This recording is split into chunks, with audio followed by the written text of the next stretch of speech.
Olá, bom dia Guarujá. Hoje, tendo a honra e o prazer de receber a professora Tânia Uta e o tema educação. E confesso que hoje eu e você que vai nos assistir tem muito a aprender com essa professora. Tem mais de 30 anos de magistrado na educação especial.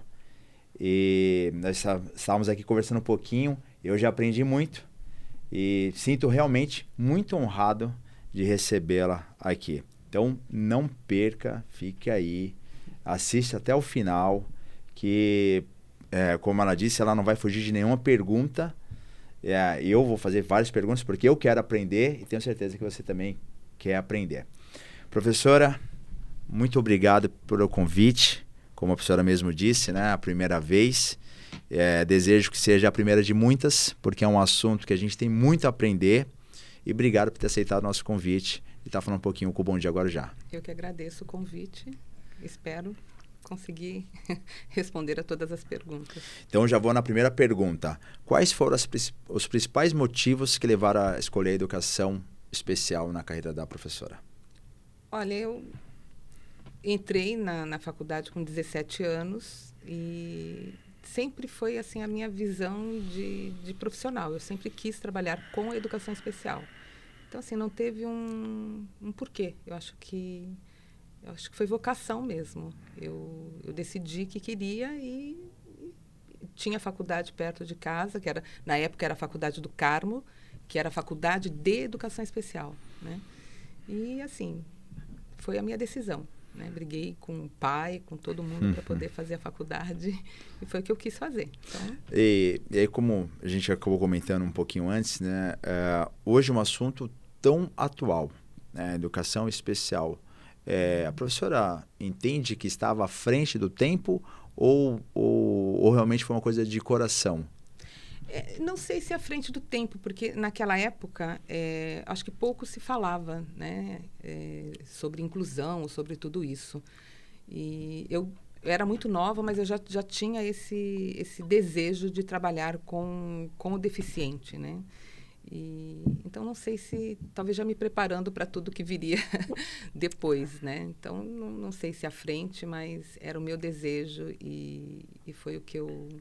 Tanto que eu acabei a faculdade e eu trabalhei, acho que numa escolinha pequena e depois já vim para a prefeitura e prestei o primeiro concurso. O primeiro concurso? O primeiro concurso. Para magistrado, a professora passou? Isso. Já teve o primeiro concurso, né, e entrei. Então, já vim para... Aí, na época, tinha a escola de educação especial, né, que era o Franklin, né, e já comecei lá. Já aproveitando que a professora falou do Franklin, né, aqui na nossa cidade, Guarujá, tinha a escola Franklin, né, educação especial, e que infelizmente hoje não tem mais. Sim. Na rede pública, deveria voltar à escola Franklin? Então, isso é algo que tem realmente que ser pensado. Tá. Né? Tem que ser realmente pensado e decidido. Eu acho que até mesmo dentro da comunidade. Né? Alguns acham que seria um retrocesso ou coisa do tipo. Né? O Franklin era uma escola extremamente estruturada. Lá nós tínhamos neurologista, dentista, terapeuta ocupacional, mais ou menos como uma clínica hoje, né? Como nós temos em outros municípios. Né? E atendia, assim, nós tínhamos oficina, nós preparávamos esses jovens, né, para o mercado de trabalho. E assim, era algo assim, realmente que hoje em dia eles estão tentando montar em outros municípios. Né? Então, realmente tinha que ser repensado. O município do Guarujá tem uma demanda muito grande de alunos com deficiência. Nós acabamos não dando conta, né, de atender todos. Mas realmente teria que ser repensado e pensado. Mas é algo que tem que ser visto junto com a comunidade, né? Se realmente é isso que se quer. Né? O atendimento dentro das escolas está sobrecarregado, né? E os professores estão cansados, bom, isso eu acho que faz parte da pauta, a gente não pode Não, a professora que manda aqui, mas a gente falando sobre a Escola Franklin, né? Eu tive a oportunidade de conversar com algumas educadoras, né? E elas falaram que são a favores, né, da volta da Escola Franklin. Mas pensando na cidade por inteiro, né, nós temos aqui, para quem não conhece, né, a Escola Franklin ficava ali na Avenida Adriano Dias, né, ao lado do 1º de Maio, então Vicente Carvalho.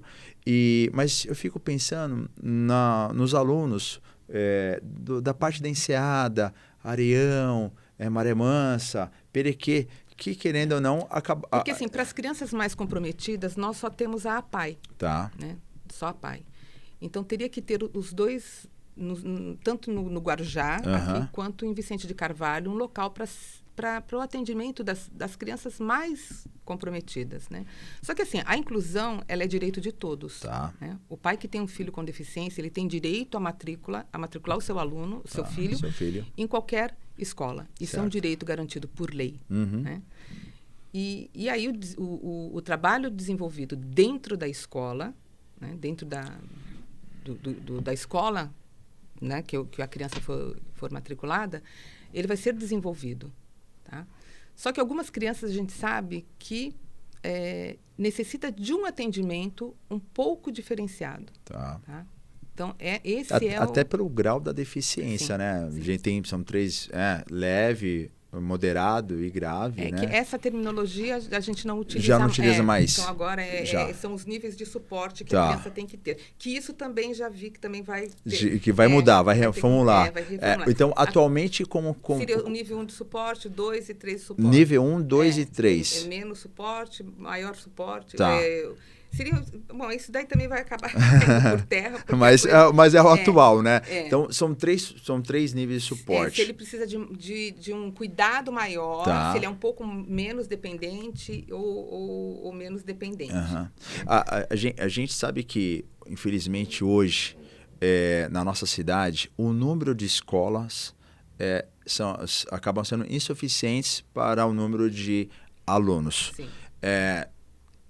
Após uma construção de novas escolas, a professora entende que dentro dessas escolas poderiam ter núcleos para o melhor atendimento do suporte, né? 1, 2 ou 3. Esse poderia ser o caminho até para a gente tentar atender os alunos, né? de toda a cidade, de toda a extensão da cidade. Seria possível isso? Olha, o que está acontecendo com relação aos alunos de inclusão dentro das escolas, tá? Vou dar um exemplo da escola que eu trabalho. Tá? É uma escola pequena, com um número muito grande de alunos de inclusão. Tá? Então, assim, nós chegamos a ter 4 alunos por sala de aula. Nós temos alunos muito comprometidos. Nós temos alunos com fralda. Então, assim, que necessita de um suporte muito maior. Seria o nível 3 de suporte. Que não tem condições do professor de sala de aula estar sozinho com ele. Né? Então, assim, porque ele tem, além dos alunos de sala de aula, ele tem outros alunos também. Então, essa visão de inclusão, né, de educação inclusiva, ele tem outros alunos dentro da sala de aula também que ele tem que dar atenção.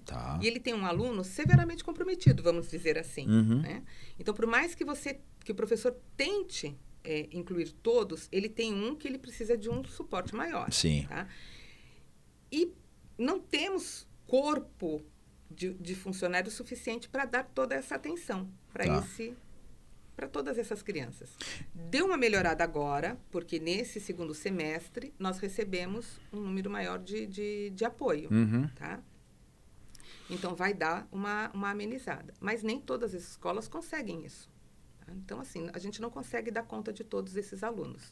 Além de espaços físicos, né? de mais escolas, mais... ter também mais profissionais para atender.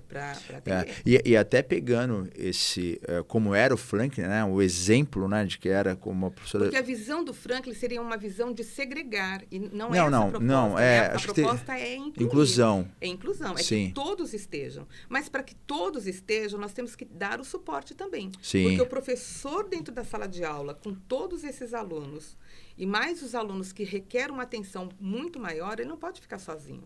Ele tem que ter alguém para ajudar, né? Para fazer o trabalho mais individualizado com essa criança. Porque senão não tem condições. Sim. Entendeu? Então, assim, ele precisa realmente de um suporte maior. Que na verdade acaba sendo aqueles multiprofissionais, né? Como a professora disse, que a ideia, né? A ideia que eu estou tentando aqui me expressar, né? Seria um misto do hoje e do Franklin, né? Ter essa participação em comum com todos os alunos, mas ao mesmo tempo ter essa participação especial para eles, né? Porque é um assistente social, é uma fono, é um dentista, é um médico, seria né? Um atendimento clínico-terapêutico. Clínico-terapêutico. Para que pudesse dar esse suporte para o aluno, mas não numa distância tão grande. Não, exato. Nós precisávamos de mais núcleos assim, né, para dar esse suporte. Né? Talvez esse seja o ideal, né? Ter um misto do que é hoje, né? Talvez a volta do Frank, como a professora disse, né? Seria isolá-los, e a ideia não é essa. A ideia é de inclusão. De inclusão, mas ao mesmo tempo quando a gente tem nível 3... 2, 3 suporte, que são aqueles suporte que mais 3, né? Deveria ter ali um acompanhamento de multiprofissionais para melhor atendê-los, né? E mais, né? Acho que até a participação dos pais. Sim, que é fundamental. Que nesse momento, né? Acho que é importante. Eu falo sobre isso, né? A gente acaba tendo... temos que sermos reeducados, né? Tanto os pais, né? Quanto a sociedade, para aprender esse mecanismo. Então, se a participação dos pais, se eles se não tiver a participação dos pais nesse envolvimento, acho que acaba não fluindo para a criança. Novo. Quando você tem um filho com uma deficiência, é um universo todo novo para você. É diferente de você ter um filho típico. O filho atípico é todo diferente. E você vai ter que aprender a lidar com isso, a lidar com as diferenças. Então, é fundamental a participação do pai e a fragilidade que essa família se torna. Você vai ter que lidar com isso. Então, é de fundamental importância que tenha um espaço para o atendimento. Quando você vê o atendimento que nem a Clínica Mateus dá para a criança e para a família, Por que o SUS não pode dar a mesma coisa? Ou por que não pode ter um espaço para eles oferecido pelo município também? Professora, aqui a gente, Bom Dia Guarujá, né, é um defensor do SUS, né? O SUS, a gente entende e tem a certeza que é o melhor atendimento, né? É o SUS, né? Então, quando na rede particular tem no SUS, deveria ter com uma melhor qualidade até, né? Porque o SUS, ele está aí para isso. Às vezes as pessoas não entendem, né? O SUS é ruim. Não. O SUS é a melhor coisa do mundo. Infelizmente, na nossa cidade, em algumas outras cidades, ele é mal administrado. Mas o SUS... Ou está sobrecarregado pelo número. Sim, né? Também.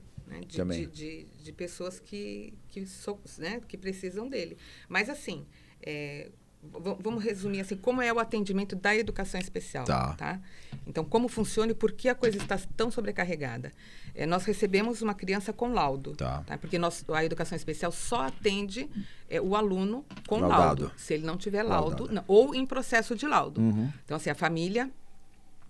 surge lá a hipótese que a criança tem uma deficiência. Então, ela está em processo. Então, a gente chama de termo de ajuste de conduta. Então, a gente pode estar atendendo essa criança.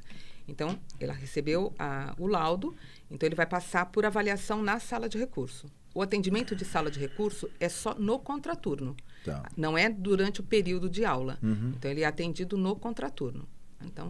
Então, durante o período de aula, ele vai ter o atendimento que seria eu já fui de sala de recurso, agora não sou mais. Eu estou tendo uma nova experiência. Então, seria o atendimento no período de aula. Tá? Então, o professor de sala de recurso faz a avaliação dele, né, como está o desenvolvimento dessa criança, e, a partir disso, ele monta o plano de atendimento dele na sala de recurso. No período de aula, que seria no contraturno, a criança frequenta o período junto com o grupo de sala dele, junto com os amigos. E é montado um plano de atendimento para ele também. né, junto com esses amigos. Algumas crianças conseguem acompanhar, né, o período, o conteúdo da sala adaptado para ele, o conteúdo assim, adaptado para ele, mas junto com o grupo, sem maiores dificuldades. Tá. A gente monta as atividades, o professor vai aplicar, o professor da sala, as atividades para ele sem dificuldade. Ele não precisa de ninguém acompanhando ele. Certo. Tá? Existem crianças que vão precisar, sim, porque ela não tem autonomia. Então, é montado um programa de atendimento para ele e um roteiro para ele. Então, eu monto, junto com o professor Fábio, um roteiro de atendimento para essa criança. Certo. Tá?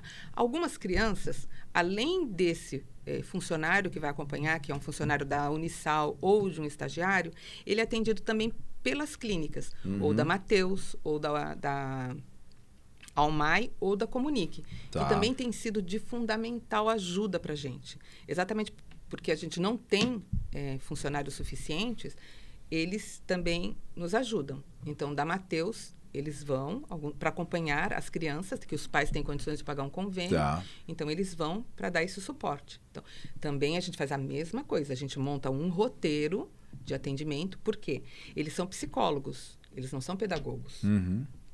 Da mesma forma, a gente monta um plano de atendimento, um roteiro, para que eles possam trabalhar com a criança. Nós separamos material pedagógico, material estruturado, material concreto, tudo para eles, montamos esse roteiro e eles fazem com a criança. Tá. Porque são psicólogos e não pedagogos. E nisso, as crianças vão muito bem. Só que eles têm que ter alguém também para acompanhar, ou o professor da sala de aula ou um AT. Tá? E isso tem desenvolvido muito bem. As crianças vão e conseguem desenvolver. Porque eu falo, toda criança aprende. Se tiver um bom programa de atendimento, todas aprendem. Tá? E aí, outra coisa que surge também são os horários, que alguns pais até reclamam, que são os horários reduzidos. Tá. Tá? Reclamam até por uma dificuldade, imagino eu, né? De serviço, de trabalho, né? Porque, por lei, a criança tem que frequentar o período todo. Tá. Né? Só que, assim, a gente monta... inclusão com sofrimento não funciona. É assim. Então, a gente faz um horário adaptado para que a criança consiga desenvolver e, conforme ela vai se adaptando, a gente vai aumentando esse horário. Né? E começa com quanto tempo? Olha, o Davi, que eu atendi esse ano, ele começou com 1 hora. 1 hora? 1 hora. E aí, montando as atividades, esse segundo semestre, ele já vai começar a sair às 5. Nossa. Mas, assim, respondendo muito bem Que legal. a todas as atividades. Então, assim, a coisa flui. Só que nem todos é a mesma realidade. Sim, né? sim. Nem todos sim, é a mesma realidade. Sim. Então, isso que eu falo, essa conversa entre o profissional e a família, ela tem que existir. É importantíssimo. Porque a família, ela tem que entender qual é o teu plano de atendimento, qual é o roteiro que você montou, para que ela compre a ideia e consiga trabalhar junto com você. Acredite, né? Acredite na né? ideia. Acredite. E o atendimento é montado junto com a clínica.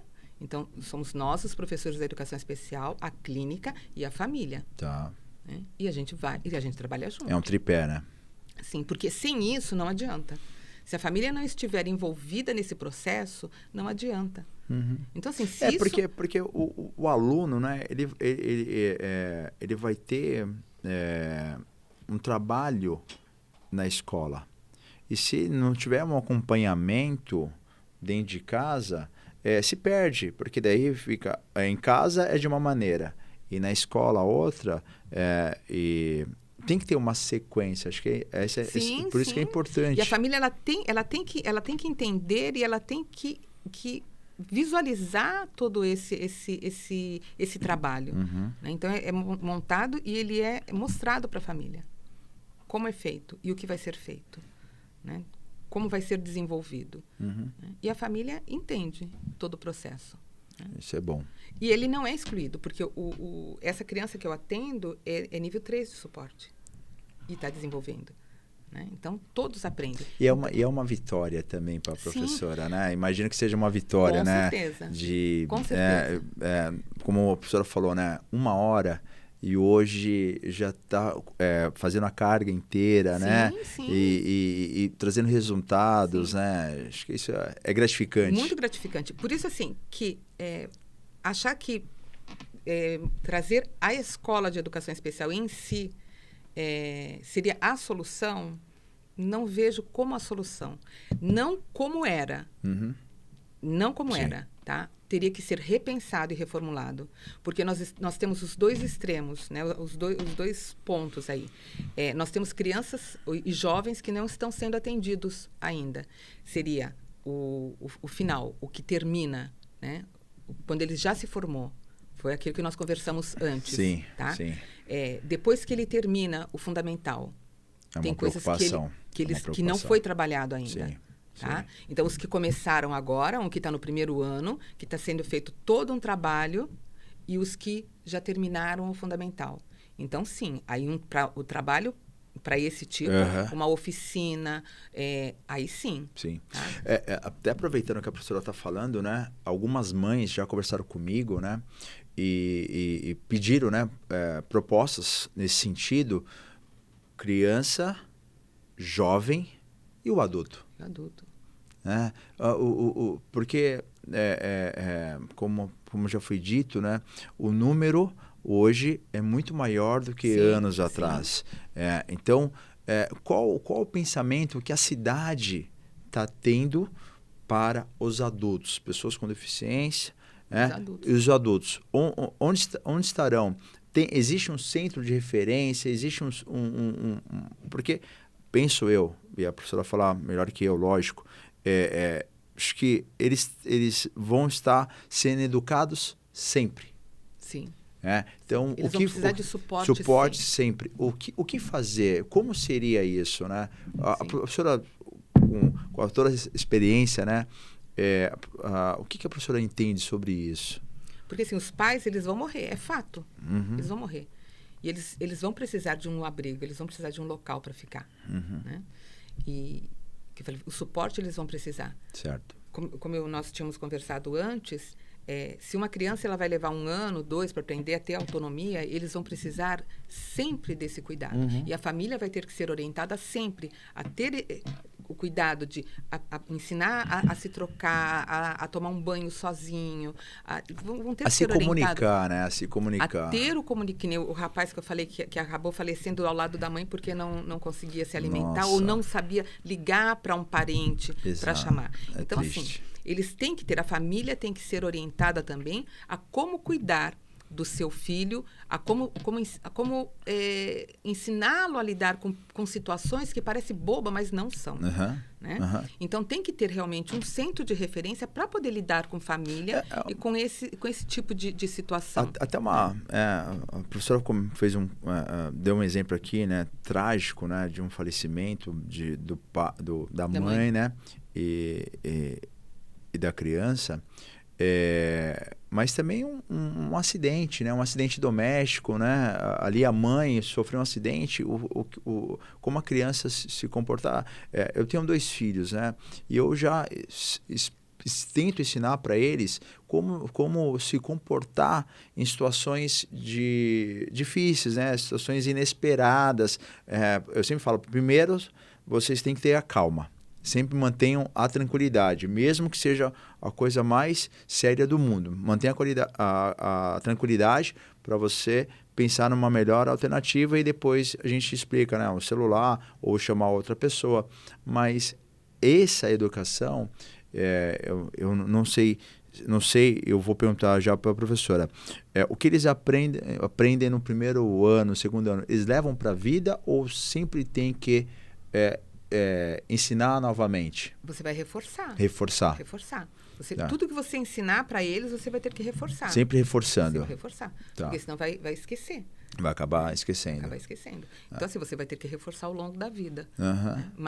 Mas existe o aprendizado. Que fala, não é uma pedra. Eu ainda brinco com as meninas lá que trabalham comigo. Não é um chuchu que não aprende nada. E assim, mesmo se você colocar na terra, vai ramificar. Então, assim, tem um aprendizado. E não pode subestimar a capacidade deles. Porque todos vão aprender. De alguma forma, eles aprendem. Então, você não pode olhar e olhar o vazio. Sim. Né? Tem um aprendizado. E eles vão aprender, sim. né? Então, é só crer. Sim. Né? E quais são as estratégias que a professora utiliza para ter inclusão dos alunos em sala de aula, na escola? Existem, olha, inúmeras estratégias. Nós usamos pistas visuais, nós usamos assim, uma infinidade de situações, reforçadores, nós usamos objetos sensoriais, então, eu rotina. vou pedir 5 para ficar mais simples para a professora. As mais utilizadas, 5. Reforçadores. Reforçadores. Para cada criança, nós montamos uma caixa, dependendo do nível, tá?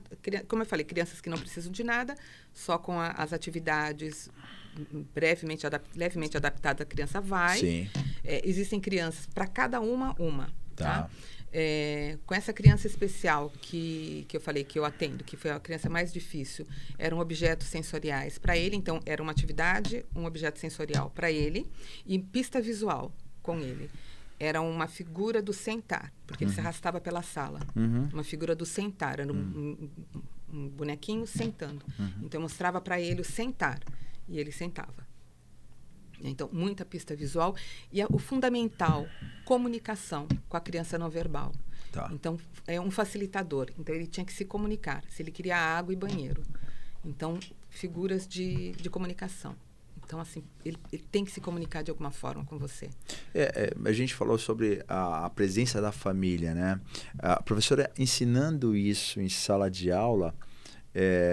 ele não tem, pode até acontecer, né, dele não ter os mesmos mecanismos em casa. Então, a família acaba sentindo uma maior dificuldade, muitas vezes, porque às vezes não tem esse mecanismo, né? Então, por isso que é mais do que nunca importante a família estar sempre presente. A gente vai ficar aqui um tempo conversando e a gente vai sempre perceber e entender a importância da presença da família. Sem a família, a gente vai ter muito mais dificuldade. A família tem que se sentir convencida de que o trabalho está fluindo.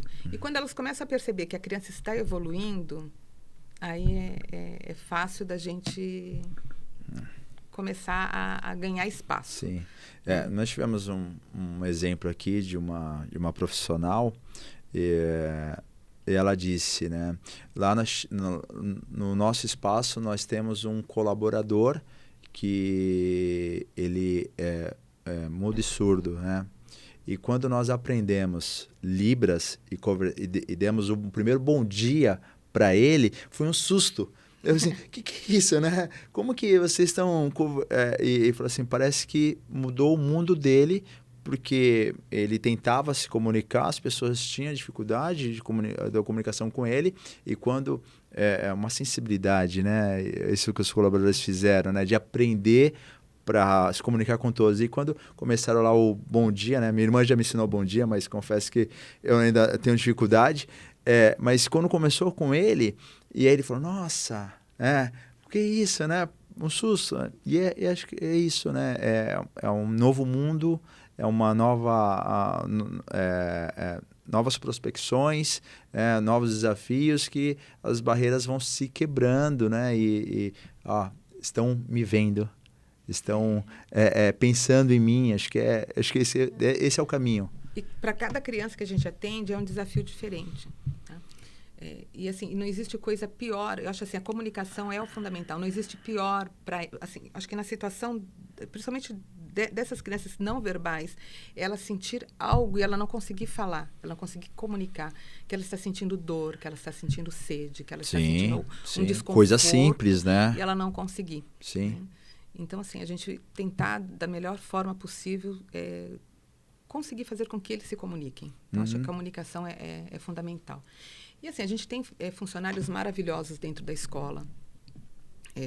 Pelo menos dentro da escola que eu trabalho, funcionários da Unisal, gente que assim, vestiram realmente a camisa e querem o melhor para os alunos, estagiários assim, fantásticos. Né? E a escola num todo. Né? Se a escola, se a administração da escola, se o corpo, a equipe técnica, ela não estiver realmente não encarar a inclusão como realmente ela tem que ser, esquece que a coisa não vai funcionar.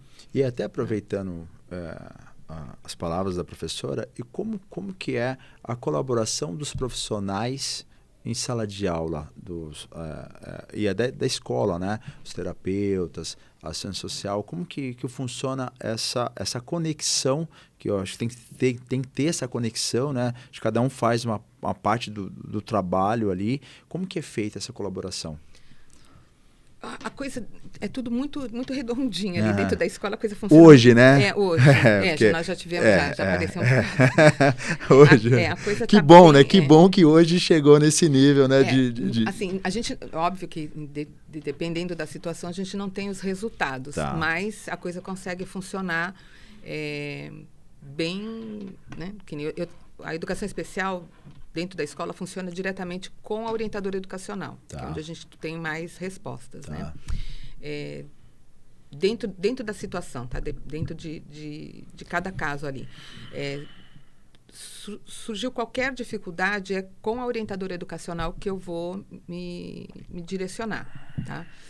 E é onde eu corro, assim, tenho a dificuldade de uma criança lá que eu percebo que a família está negligenciando, surgiu como tem lá uma criança que a família é muito difícil, então ela aciona já o serviço social, então, e eles vão correr atrás para ver o que está acontecendo, então, assim, eu tenho total apoio com relação a isso, né? Então, sempre a orientadora educacional.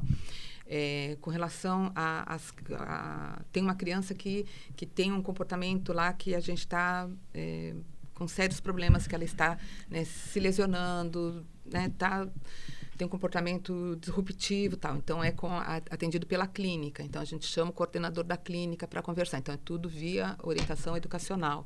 Então é tudo muito alinhadinho, entendeu? Então é tudo muito organizado. Então, ele vem para conversar com a gente, para saber o que está acontecendo, né? Então, é tudo muito bem organizado, né? Sim. Então, ele vê qual o comportamento que ele está tendo, de que forma a gente pode estar melhorando esse comportamento. Ele pediu para que nós pedíssemos para a mãe, porque nós não podemos solicitar, mas a mãe pode. Tá. O plano de atendimento, o PEI dele, ele viu o nosso. Tá. Como estava sendo programado, ele avaliou, disse que estava ok, perfeito do jeito que estava, e ele vai mandar via mãe o da clínica para a gente alinhar os dois planos de atendimento para melhorar o comportamento desse aluno. Entendi. Entendeu? Então, assim, é tudo muito bem organizado. A mesma coisa com uma outra criança que estava com um comportamento muito alterado. O professor não estava conseguindo dar aula, porque ele estava gritando demais, estava tendo um comportamento muito alterado, a mesma coisa. Feito uma reunião junto com a coordenadora da clínica, os terapeutas que trabalham com a criança, para ver como melhorar esse atendimento dela. Tá? Então, foi feito um plano para ela, junto com... Então, fica eu, que trabalho, né, dentro do período, com o professor de sala de recurso, os profissionais da clínica, para saber como melhorar esse comportamento. Então, tudo muito alinhado. Hoje encaixada. Hoje encaixada. Bom. Em tempos tecnológicos, a professora entende que a tecnologia pode ajudar no processo de inclusão? Celular, não. Tá. Celular, gente, eles têm uma obsessão por celular. E isso atrapalha muito, muito. Essa coisa, assim, que o celular é um facilitador. Os pais começaram a utilizar como recompensa. Então, assim, ele fica quietinho. E acabou que trouxe um transtorno muito grande. Né? Crianças com verdadeira... Obsessão e compulsão por celular, um vício. Sim. Né? Eu particularmente, eu estive numa residência semana passada e a mãe, a mãe disse o seguinte, eu estou tirando... É como um vício mesmo. Estou tirando dele. Então, fui diminuindo o tempo dele, portanto é que quando eu peguei o meu celular, ele rapidamente encostou do meu lado, né? Ele veio aqui do meu lado. Até eu não percebi que era o celular, né? Achei que ele queria me dar um abraço, né? E ela falou assim, não, é o celular. Aí eu fiquei assim, né? Celular, né? Ela falou, eu tô tirando dele gradativamente, né? Estou diminuindo porque Eles chegam a ter crise de abstinência por causa do celular. Nossa. É terrível, terrível. Então, assim, celular de forma alguma. Eu trabalho com uma das crianças com o tablet, mas com objetivo pedagógico, sem internet, sem nada. E funciona muito bem, né, com ele. Mais celular de forma alguma. Eles têm... Lousa digital, qual um mecanismo que tecnológico, né, poderia colaborar na visão da professora? Na escola eles têm lousa digital, os professores do fundamental usam muito. Gente, é um universo sem fronteiras, né? O computador em si. O professor de sala de recurso utiliza com ele, sim. Mas o celular em si, não. Se eles conseguissem utilizar o celular como é feito no tablet, fantástico, porque tem muito... Sem internet. Sem internet, porque eles são terríveis. Eles sem TikTok. Eles têm uma habilidade para mexer que é incrível. Né? Eu tenho, o dedinho é rápido. Consegue achar os vídeos lá no YouTube e pousar exatamente no ponto do vídeo que ele quer assistir. Então, eles passam a perna na gente. Hoje, né, eu converso com muitas avós, né, e muitos avós, né, e todos falam categoricamente assim, nossa, o dedinho dele é muito rápido, né? Quando eu vou prestar atenção, ele já fez tanta coisa que eu fico olhando assim, o que ele fez aí, né? E é justamente... Quando eu comecei a mostrar o tablet... que estava sem internet, então ele podia acessar YouTube, nada disso. Sim. Foi um tempo ele pesquisando para achar o YouTube, né, até ele perceber que realmente não tinha. Agora não, agora ele sabe que é só atividade pedagógica. Pareamento de cores, né, tudo que eu quero trabalhar com ele ali. Então, agora ele já entendeu isso. E ele tem condições, apesar de ser uma criança bem comprometida em muitos aspectos, ele já está conseguindo parear cores, tamanhos, formas, ele já consegue fazer. Então, a ferramenta que eu utilizo com ele é estritamente pedagógico, para habilidades pedagógicas, e não para usar o YouTube, para nada disso. Né? Então, terminou, guarda e acabou. E ele já conseguiu entender isso. Então, assim, todos aprendem. É só você ter, né, um processo, né? Todo um processo. De conseguir executar. Nós já falamos aqui algumas vezes, né, a importância da família nesse processo. Aproveito para perguntar como envolver a família no processo. Eu acho que você tem que ter credibilidade, verdade, Tá. Né? E acho que respeitar eles também, né? Na angústia deles, no que eles saber ouvir também. Né? E já teve alguma... aliás, tenho certeza que tiveram várias histórias, mas tem alguma história que a professora poderia compartilhar de realmente conseguiu envolver a família, e quando conseguiu envolver a família, realmente o processo deu resultado? Muitos. De mães que não acreditaram, né? Assim, do que eu estava falando, que não, ele vai conseguir sim, de vir para cima de mim, assim, né? E depois vir com... Assim, acreditar que realmente ele ia conseguir, né? E hoje a gente é amiga, né? Pelo menos assim eu a considero. Porque, assim, nem sempre... ele vai sair lendo, escrevendo ou coisas do tipo, mas ele vai ter, dentro das limitações, ele vai ter o seu desenvolvimento. Né? E outros que realmente desenvolveram, conseguiram trabalho. Né? Então, assim, tem muita história de sucesso e na grande maioria.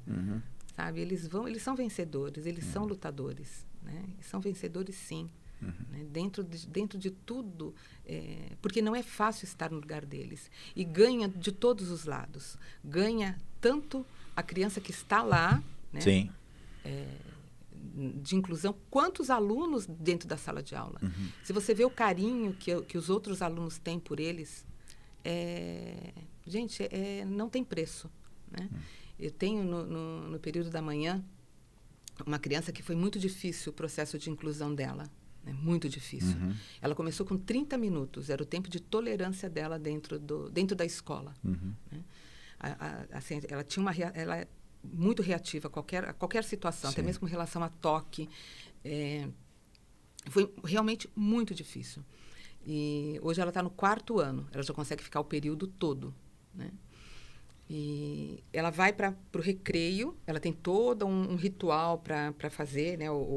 Preparar a mesa para comer o lanche. Ela tem uma seletividade alimentar, ela só come aquilo que ela traz. Né? Hoje em dia ela é muito educadinha, uma princesa, uma lady, né? Mas Deus sabe as coisas que ela já passou dentro daquela escola, né? Ela monta a mesinha do lanche dela toda bonitinha, já sabe falar obrigada, tudo direitinho. Quando bate o sinal para ela ir para a fila, tem sempre alguém para pegar ela na mão, para ir para... Entendeu? Todo mundo já abarcou ela. Então, assim, eu posso ficar distante, que sempre tem alguém... Isso é inclusão, entendeu? Ela está dentro do processo. Sim. Né? Não precisa mais ninguém ficar... segurando, não, ela já vai direitinho, ela vai para a fila, porque sempre tem uma amiguinha para pegar ela pela mão, vem Maiana, pega, né? Então, pega direitinho, ela vai bonitinha para o lugar dela, né? Direto para a sala de aula, senta no lugar dela. Ela pode não acompanhar o conteúdo da sala, mas se você pensar assim, o respeito que, quando ela começa a ficar nervosa, já tem que fazer, começa todo mundo a falar mais baixo para ela se acalmar. Então, assim, o ganho que todos esses alunos têm com relação a isso, respeito, né? Respeito às diferenças, e o amor que eles têm, gente, isso não tem preço. Isso não tem preço. Né? Então, dali vai sair o quê? Vai sair engenheiro, vai sair advogado, vai sair outros profissionais ali que vão ter um olhar diferente com relação... Vão sair profissionais melhores, né? Melhores, seres humanos melhores. Sim. Né? Isso não tem preço. Sim. Então, isso a gente não pode retroceder. A gente não pode segregar. Sim. Né? Então, a inclusão é para todos. Né? Então, você tem direito a estar. Ela pode não acompanhar o conteúdo. O processo dela de inclusão foi muito difícil, foi muito sofrido. Né? E tem direito de estar ali. Sim. Né? A gente não pode tirar esse direito. Né? A professora falou muito de verdade. E eu vejo verdade em tudo que a professora diz, né, e afirma, né, com muito carinho, muita dedicação à sua profissão. Parabéns. Desde já, gostaria muito que a professora tivesse o Bom Dia Guarujá como seu portal de comunicação a várias mães, a vários pais, a nossa sociedade, a sociedade da nossa cidade. Como a professora disse, né, a primeira entrevista, primeiro contato de comunicação, mas a verdade que a professora transmite, eu tenho certeza que muitas mães, muitos pais precisam também assistir. Então, faço um convite da professora utilizar mais o Bom Dia Guarujá, o nosso espaço, toda a nossa estrutura, para compartilhar essa verdade para a sociedade do Guarujá, porque tenho certeza que será enriquecedor para todos. Tá? O convite está feito, porque aqui é um papo de verdade. E eu fico até emocionado porque realmente estou sentindo isso, estou sentindo toda essa verdade, essa paixão pela educação especial no nosso município. Tem realmente paixão por isso, mas a gente está engatinhando ainda. É muito tempo de inclusão para a gente estar engatinhando. Né? Um município que começou com uma escola, que nós tínhamos um espaço para atendimento de autista. E nós fechamos esse espaço. Né? Isso é imperdoável. E até pegando esse gancho para a gente encerrar, o que a nossa cidade pode ou deve melhorar para a educação especial? Melhorar muita coisa, muita coisa. Tá? Eu vejo assim que o município, ele abriu, eu fiquei sabendo o semestre passado, vários espaços para o atendimento de autista. Né? Tem várias clínicas, várias ONGs de atendimento para os autistas. Né? Entidades. Mas não existe só autista.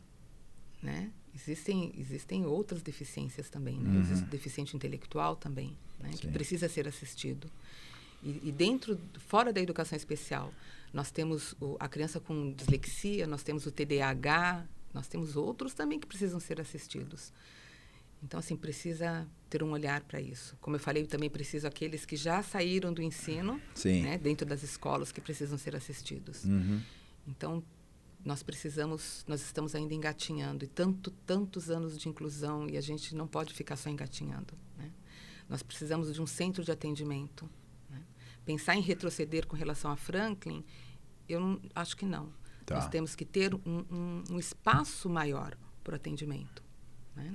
E mais espaços, né? Mais espaços para a gente tentar atender a cidade por o todo. Sim, porque são muitos. Se a gente for ver por cada escola, a gente tem escola que tem 60 e tantos alunos de inclusão. A minha, com 45, é uma escola muito pequena. Uhum. São 9 salas de aula. Nossa. E tem mais de 20 e tantas inclusões por período. Ah, não, são poucas. Mas se você vê, são 4 por sala de aula. Como que o professor vai dar conta? Então, a gente tem que rever tudo isso. Né? Pensar como atender. Um atendimento de qualidade. Sim. Não atender por atender. Não atender por atender. Colocar por colocar. E se você for pegar um P1 que está dentro de sala de aula, dentro dessa loucura toda, entrevista um P1 para você ver o que realmente é. Estar dentro de uma sala de aula, tentando dar aula, tentando alfabetizar estes alunos. Sim. Né? Então, é muito bonitinho falar de inclusão, né, no papel, pegar uma lei toda linda, porque lei de inclusão tem. É lindo você ler. É lindo, é poético, maravilhoso. Mas, na prática, está muito a desejar. Quando você está ali no dia a dia, você vê o quanto está sendo sofrido. Sofrido tanto para o profissional, tanto para o P1 que está ali, Sim. o profissional da educação especial, tanto para a família, para a criança, para todo mundo. É. Então, a gente tem que realmente pensar, repensar tudo isso, tá? Com um olhar realmente com carinho do que realmente se fazer. Né? Precisamos de profissionais realmente que queiram arregaçar a manga e lutar por isso. Né? Professora, eu gostaria de reforçar aqui o compromisso do Bom Dia Guarujá, o meu compromisso de realmente a gente lutarmos juntos para realmente ter uma educação especial de qualidade no nosso município. E é o que eu disse no início, disse ao meio e vou dizer no fim. A gente, de modo geral, precisamos nos reeducar, né? E eu sou parte disso, essa reeducação, para realmente a gente arregaçar as mangas juntos, né? E realmente nós temos uma qualidade, uma educação especial de qualidade. Então, toda vez que a pessoa se sentir à vontade, quiser, Bom Dia Guarujá sempre será ponto de apoio para o professor e para todos os profissionais da rede, todos que queiram compartilhar, que queiram... Bom Dia Guarujá já fez diversas matérias sobre a inclusão e vai continuar fazendo, porque realmente a gente acredita que a inclusão é o caminho, tem que ser feito, sim, mas, como a professora disse, né, fazer e não fazer por fazer, realmente de qualidade. Aproveito para agradecer o aceite do convite, fico honrado de ter sido o primeiro a entrevistá-la. Obrigado por tudo. Obrigado mesmo. Bom, como eu vi verdade, tenho certeza que você vai ver verdade também. Tenho certeza que a professora Tânia voltará mais vezes. Obrigado pela sua participação. E se tiver uma dúvida, sugestão, por favor, mande aqui embaixo, que em breve a professora Tânia tenho certeza que vai responder. E Bom Dia Guarujá continua fazendo a sua função, que é informar e ter informações, aprendizados de qualidade. Obrigado e até o próximo.